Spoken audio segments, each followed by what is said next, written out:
Hello, everyone. Welcome. It's been a while. 2024 is here, and I want to share with you some of my thoughts and tips on preparing for a successful performance, whether it be auditions, rehearsals, concerts, um, musicals, you know, juries, recording sessions, what have you.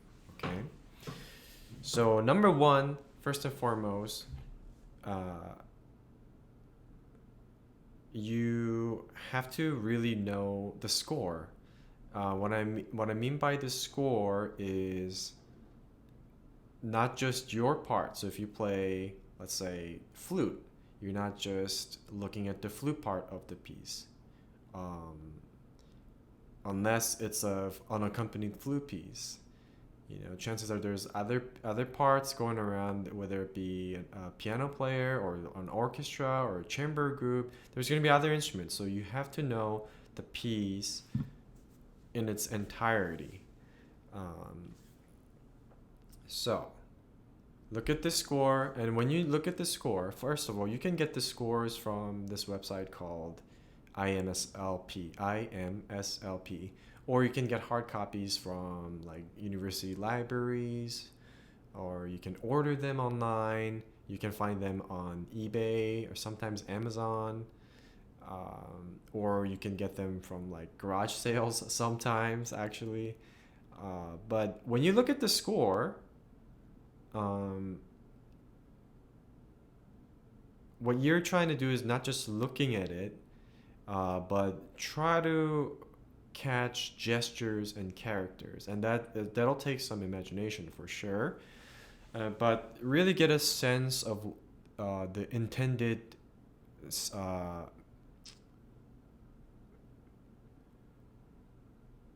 thoughts and language of the composer. So, like what they're trying to say, like get a sense of style.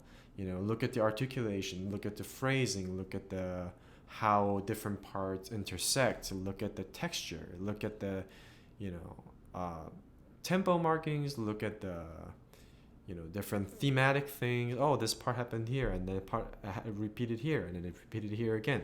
Really look at the piece and get a sense of what is the story. Like, how is this fitting in? How is this flowing from here to here to here to here? Really get a sense of the form. Is it like a sonata form? Is it just like a all the way through, no repeat? That has happened sometimes. um, get a sense of the whole piece, not just your part. It'll help you know the piece so much better, and it'll help you play better. Okay? And when you are also looking at your own part, actually, let's not get into that yet. Okay? But it might also help to sing whatever are some of the lines that you see on the score, so that you can imagine the the lines better. Okay.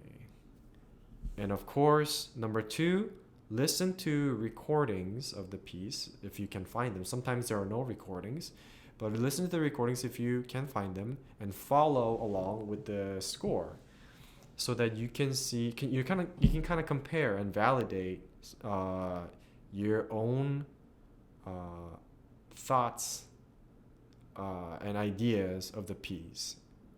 And you can think, oh, like this is what they did here on the recording, and this is what I did here, and while I like this what they did over here better, I like my um, ideas here better. And then you can kind of get a consensus of like, oh, I like this, I like that, and form your own ideas.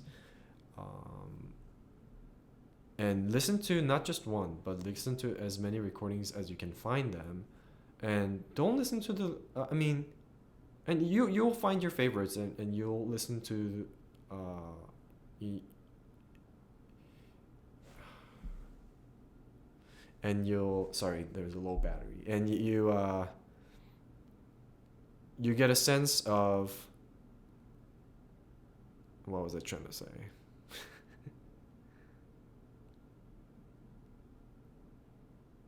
Yeah, sorry. Don't listen to multiple recordings. Listen to multiple recordings. Okay, so next part is,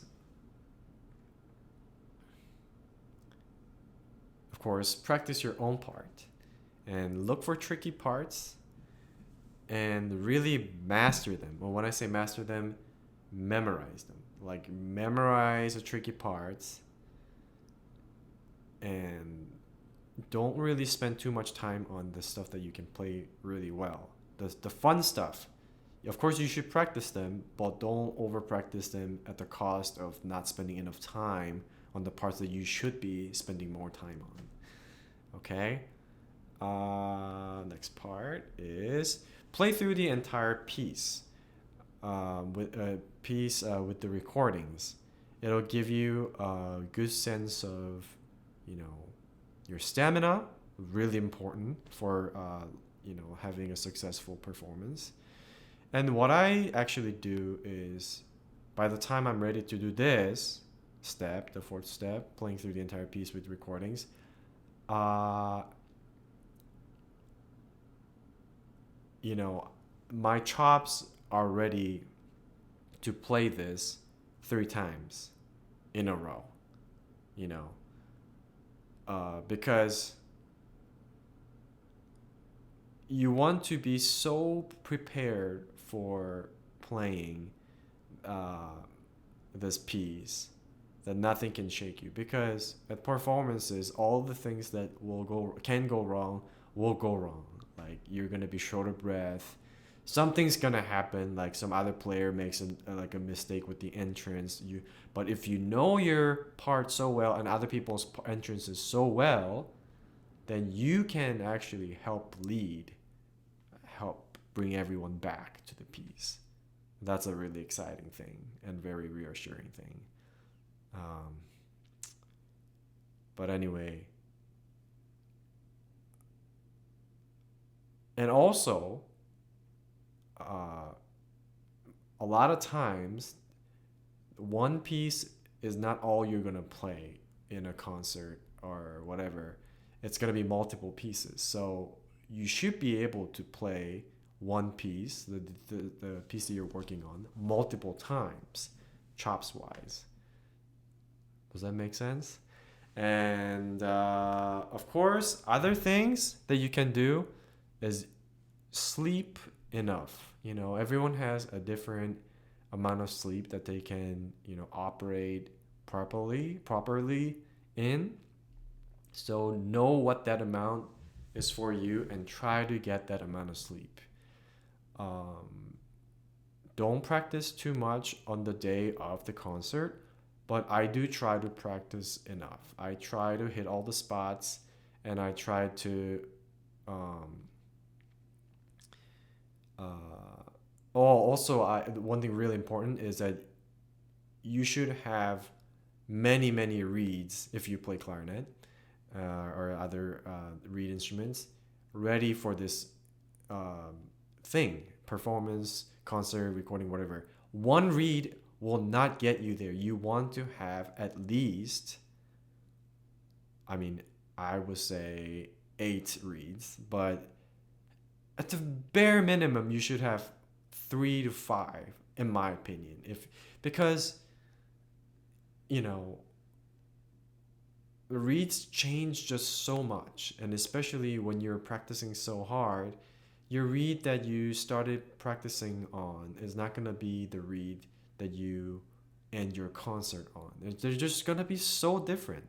So have multiple reeds. I change reeds sometimes, like in the middle of a concert, not like while I'm playing, but like in between pieces, and that's common. Like reeds will do what reeds do. You don't really have a complete control over them, so have multiple reeds to get you there where you need to be.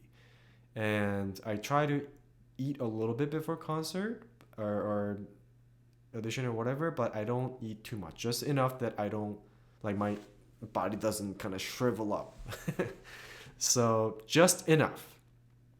Another thing is, don't try to be too busy, but not too empty with your schedule. If you have a choice, like, go for a walk or do other things uh, that are productive and will get your mind off your performance. And when it's nearing your performance or whatever, you want to get in the zone and focus. Uh, but you don't want to be thinking about your performance. Like, let's say the concert is at 7 p.m. You don't want to be thinking about the concert from 8 a.m. to the moment you wake up, or whenever you wake up, to 7 p.m. That's gonna be just exhausting, and it'll actually, because you thought sometimes what happens to me is, when you over practice before a concert, um, not only are you tired here, but you're also kind of desensitized over here, so that when you're actually doing the thing, you're more distracted. You're not entirely there.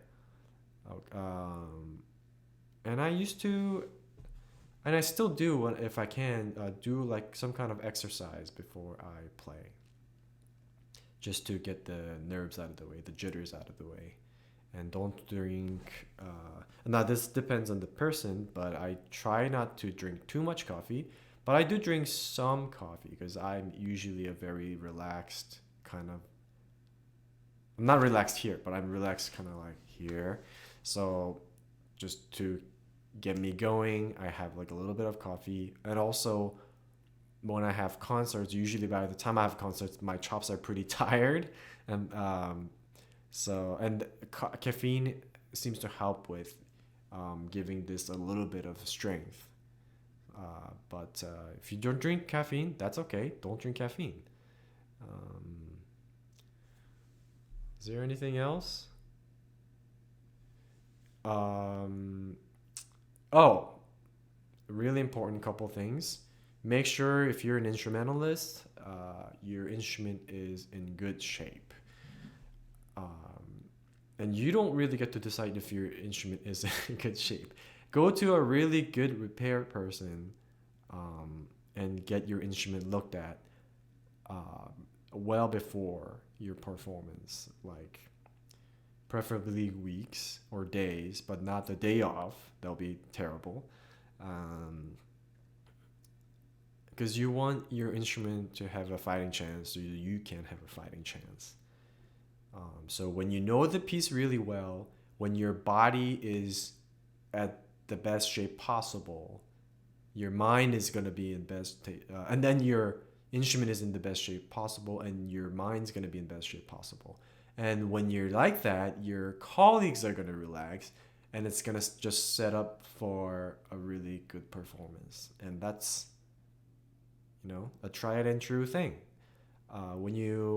When I see other really really good players I admire around me, they have a method to their madness, or their, you know, um, how they tackle their big thing or small thing, and that's why they're pros, and that's why they are where they are. They are just really good at what they do, and it takes, practice. And while I'm giving you all these suggestions, you're gonna have your own, techniques that will develop over time. But these are just gonna hopefully help you, you know, get a sense of what I do, so that maybe it'll help you validate what you do. Also, it's like, oh yeah, I do that too. Or maybe it'll give you some new ideas. Um, I think that's basically all I prepared for today. So just to review, look at the score, not just your part. That's really, really important. Look at the score. And, I can't believe I forgot this. But write in cues, okay? So after you're looking at the score, after listening to recordings, after practicing your part, after playing through recordings, if you feel like, this entrance, I still can't count properly. It's too murky. I'm too unsure of my entrance. Mark in, look at the score, and mark in, hey, oboe comes in here 2 beats before I do. Just write it down, and you'll come in um, you come in correctly every time. Now, this works both ways. If the said oboe player doesn't come in the right place, then you're kind of, left to your own devices, which is why you want to know the score really well. Then, when the oboe player screws up, you kind of get a sense of, oh yeah, they screwed up, so this is where I should come in. Okay, hopefully that makes sense. So I'm just kind of blabbering on. It's been a while since I talked in front of camera, but if you have stuck around this far, this is probably one of the longest videos I've made. Thank you so much, and have a happy new year.